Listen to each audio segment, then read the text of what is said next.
A slumber did my spirit seal William Wordsworth द्वारा लिखी गई एक प्रसिद्ध कविता है। ये कविता गहरी भावनाओं, मृत्यु और अमृता की थीम पर आधारित है। कविता की हिंदी व्याख्या। पहली पंक्ति। A slumber did my spirit seal, I had no human fears. Hindi अर्थ। कवि कहता है कि एक गहरी नींद, मृत्यु ने उसकी आत्मा को शांत कर दिया और अब उसमें कोई मानवीय भय नहीं बचा। इसका मतलब यह है कि कवि की प्रिय व्यक्ति, लूसी, की मृत्यु हो चुकी है और अब उसके लिए समय या मृत्यु का कोई असर नहीं है। दूसरी पंक्ति। वह एक ऐसी चीज लग रही थी जो नहीं महसूस कर सकती थी।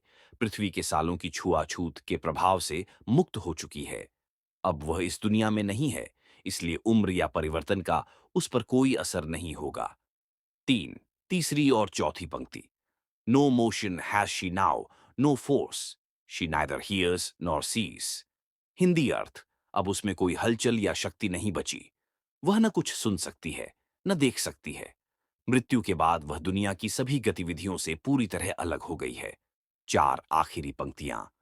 rolled round in Earth's diurnal course, with rocks and stones and trees. Hindi अर्थ।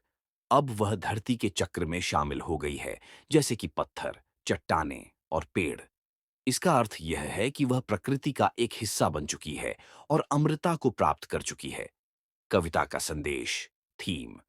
मृत्यु एक शाश्वत सत्य है, लेकिन यह सिर्फ एक अंत नहीं, बल्कि प्रकृति के साथ एक नया जुड़ाव है। सकता, लेकिन मृत्यु के बाद हम प्रकृति का हिस्सा बन जाते हैं। कवि ये मानते हैं कि मृत्यु केवल एक बदलाव है, न कि एक दुखद अंत।